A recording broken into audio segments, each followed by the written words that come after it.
Good evening. Thank you, Mr. Viner. Before I begin, I want to acknowledge these two local organizations that are devoted to keeping our history from fading away, and some of the people without whose help I wouldn't be here this evening. The first, of course, is ACHS, Mr. Viner, and Jane Nelson for allowing me this opportunity to speak and for helping me out with some of the stuff I needed for this presentation. And second, I'd like to give a shout out to the Alliance for Historic Wyoming and its Executive Director, Carly Ann Henderson. As many of you know, I'm an artist, and as an artist, I've always thought that any artist who chooses not to title his work is either lazy or pretentious. Unfortunately, I've not been able to come up with anything other than the working title for this. We'll just go with that. Oh well. Please allow me to begin. There's an old adage that states that those who fail to understand history are doomed to repeat it. While this may be true, what about those instances when history does repeat itself, is examined, and is subsequently ignored? In my journey to become a documentary photographer, I've witnessed this very circumstance. It started with my first project as a student about the realignment of the railroad across Albany County. This project came into being as a result of what I thought was a glitch with a GPS unit I had just purchased. I was traveling north of town, and a town name appeared on the screen, which was Wyoming. Initially, I thought I had a reference, that this may have been a reference point for some programmer. I had another incident when I was out near the Ames Monument. I was about 3 miles south when the GPS indicated the town of Sherman was here, and I knew that was not correct, as it was located near the monument. I turned my car around and started heading back to the north. Another town appeared on my screen, which was Dale Creek. At this point, I thought I had a defective card in my GPS unit, so I took it home and updated it. I thought when I rolled back out to the monument, the same thing occurred. Sherman was just south of the monument, Dale Creek southeast of there. I took notice of an old dilapidated foundation just off the main road that was close to the UP service road. Later on that same day, I was driving towards Bosler, and again, the town of Wyoming popped up on the screen.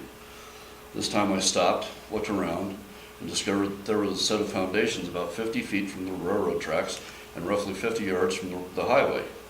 This sparked my curiosity about these places. I knew some of the story about the town of Sherman, including the fact that it had been a railroad town at the highest point on the UP line, and the rail line had been relocated in 1901. This only led me to question why the rail had been moved. I started researching this, and I discovered that there were a number of towns along the rail line that were there only for the construction of the Transcontinental Railroad, while others had been established and expected to last for many years in the service of the iron horses with these shimmering rails of steel. As for the town of Wyoming, I found that yes, there was a town named Wyoming, thanks to Jerry Hansen. It was also known as Two Rivers, and in the year 1868, it was expected to be bigger than Laramie. This was largely due to its geographic location. It was situated near the confluence of the Big and Little Laramie rivers. That's the Big Laramie, and that's the Little Laramie. The town is right up there. The town was moved in about 1902 when the rail was realigned about two miles east of its original location. When I started this research, I acquired a large cache of public and private maps. One of these maps I purchased was a copy of a 1949 Rand McNally Atlas.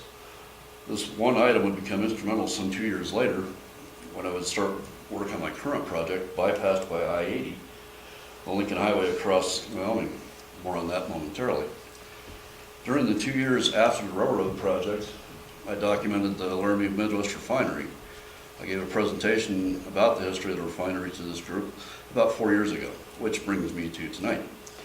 In conducting research for these projects, I spent time visiting repositories as close as here at the Laramie Plains Museum, the American Heritage Center, and the Wyoming State Archives, to places as far away as Denver, Omaha, and the University of Michigan.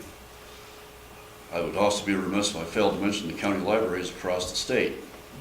All of these places house a wealth of information from personal papers to rare and important historical documents. There's one additional tool I've used for every project to this point, and that is newspapers. Newspapers not only report on the substantial, they provide a view of the prosaic. The stories contained within their pages help construct a well-rounded view of life, especially in association with the people who helped to shape our history. It's their stories that I, as a researcher, am seeking to share. The newspapers from 100 years ago were generally 4 to 12 pages in length. They informed readers of the important events of the day and reported on the commonplace that is found everywhere, every day, and then of course there's the lighter side. They reported on the outlandish, the strange, and even prognostications about what the future might bring. Since beginning to research these projects, I read at least 50,000 newspaper pages. While this may sound like an exaggeration, it really isn't. I've captured close to 5,000 images of pages for the Lincoln Highway project alone. All the stories and images of the newspapers I'm presenting tonight were found on the Wyoming Newspaper Project website, which is a part of the state archives and can be found at newspapers.wyo.gov. Tonight's presentation is going to include some of the stories I found and am going to use in my upcoming book about the Lincoln Highway. Some stories won't be included in the book as they have no direct relevance, but are still interesting, strange, and even a little shocking. Format for my book loosely follows the original format of the first guidebook of the Lincoln Highway Association that was published in 1915. This book had tips and advice for travelers, along with a list of items that should be carried in the car. This guide was written to take the tourist from New York to San Francisco, and actually there was 2 lists. The first was what the traveler would need until they reached Omaha. The other was what would be needed going west from the Missouri River. Perception being that the West was still an expansive and lawless areas, and only those who were adventurous enough to trek should do so cautiously. The first story I'm going to share tonight appeared in the Laramie Daily Boomerang on November 23, 1885, and would help foster this impression that the West was still uncivilized even 30 years later. A man named John Laban was a prize fighter who regularly took home purses of $500, which in today's money would be about $12,000. Mr. Laban's main line of work was being a co-owner of one of the infamous Front Street saloons in Rawlins. On a cold night in late November, at about 1:30 in the morning, Mr. Laban was sitting at a table in the saloon when a fight broke out over a poker game and the $3 pot that was on the table. 2 men, Jack Lyons and Charles O'Brien, had decided to settle their differences in the street after much abuse inside the saloon. Jack Lyons went around the corner to retrieve his Winchester rifle, while Charles O'Brien waited on the street with a Colt .45 pistol. Upon returning, Jack told Charles, quote, "Shoot me." And with that, the 2 exchanged gunfire. While the gunplay commenced in the street, John Laban stood up to cross the saloon. Upon rising, he said, quote, "I have got this." He stumbled forward, fell, and died almost instantly. The doctor who conducted the post-mortem stated that the ball entered the body back of and near the right collarbone, passing diagonal across the lung cavity and wounding the upper lobe of the right lung, upper portion of the heart and left lung, making its exit between the 5th and 6th ribs lodged under the skin and muscular tissue below the left breast. A jury was convened the next morning, and hopefully my clicker works, with the results being announced in the Carbon County Journal on November 21st. We do find that the said John Laban came to his death by a bullet from a .45 Colt revolver, I jumped ahead one, held it in the hands and fired by one Charles O'Brien while shooting at one John Lyons. And we do further find that the death of said John Laban was caused by the gross and criminal carelessness of said Charles O'Brien.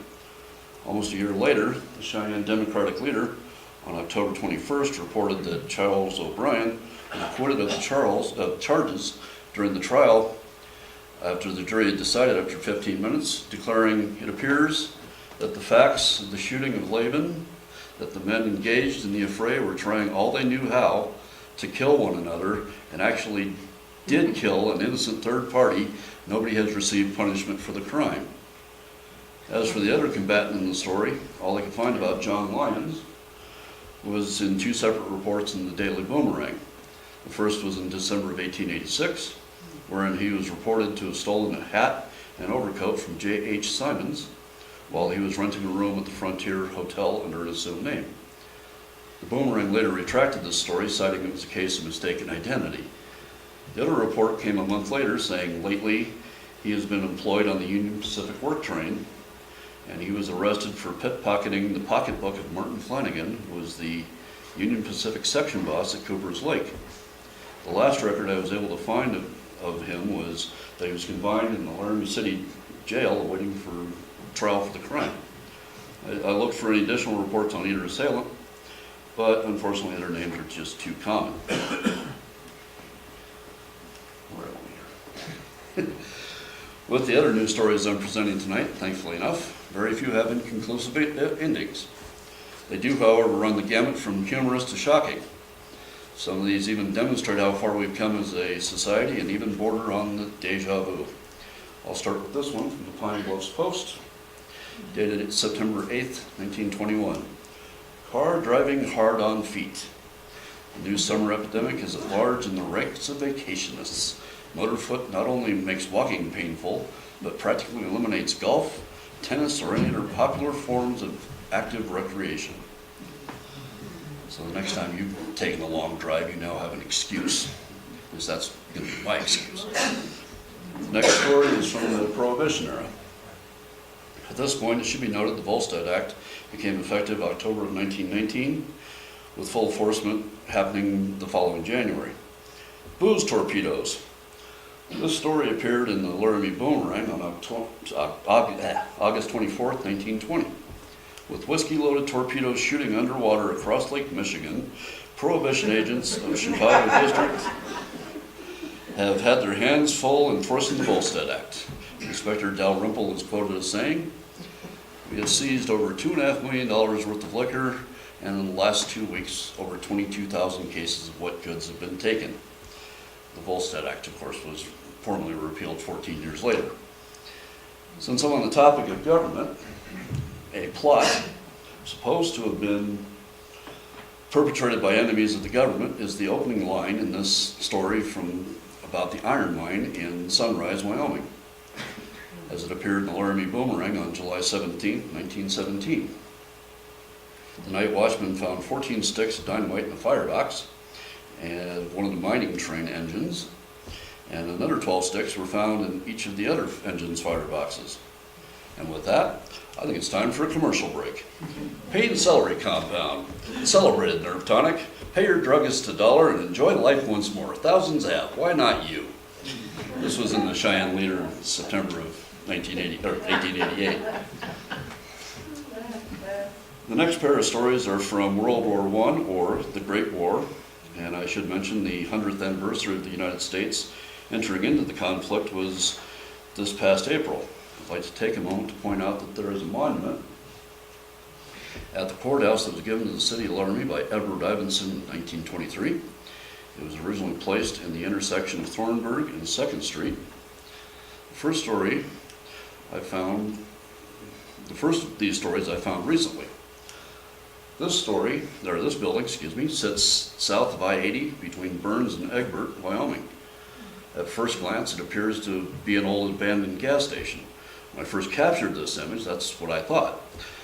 But when I went to process the image, I discovered that there was some blue paint on the upper part of the facade, and I enhanced that blue paint and discovered I was reading the words Post 21. Further research revealed that this was an American Legion post, and that it was named for the only soldier in eastern Laramie County to have sacrificed his life in the war to end all wars on October 6, 1918, 5 weeks and a day before the armistice was signed. His name was Samuel Harrison Caldwell.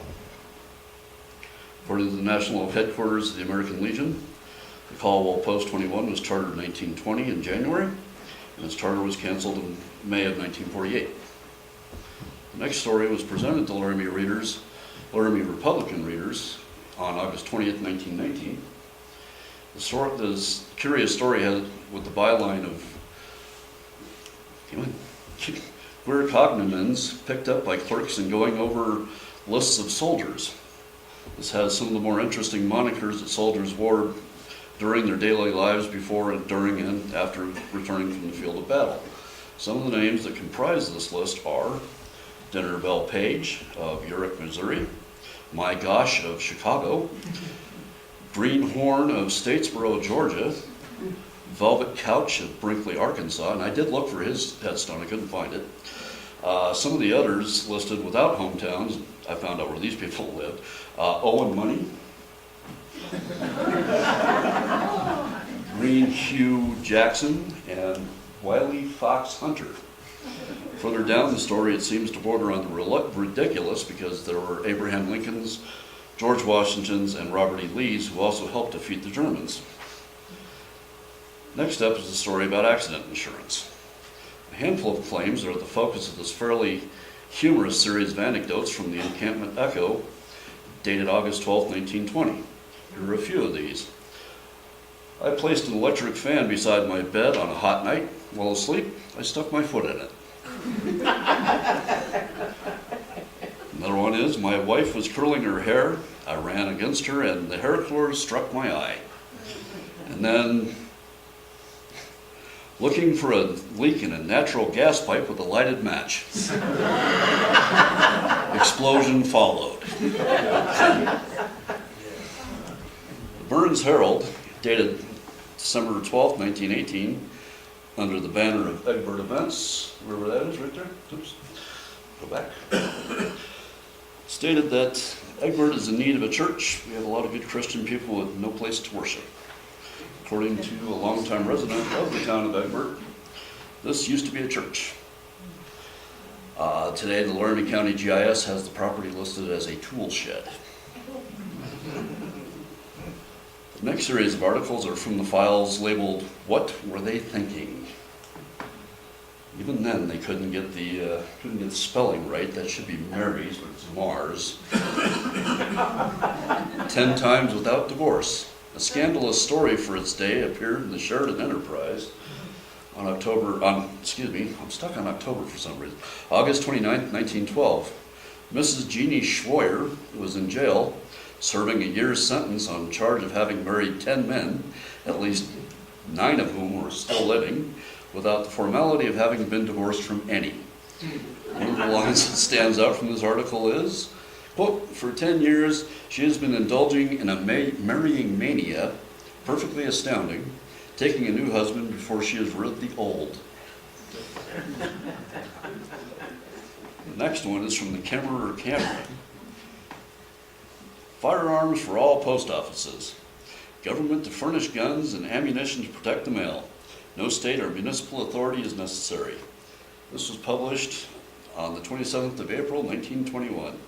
The article starts out suggesting that the Postmaster General may be considering conducting target practice, but then concludes with, we have not learned whether or not Postmaster will be out taking target practice or not.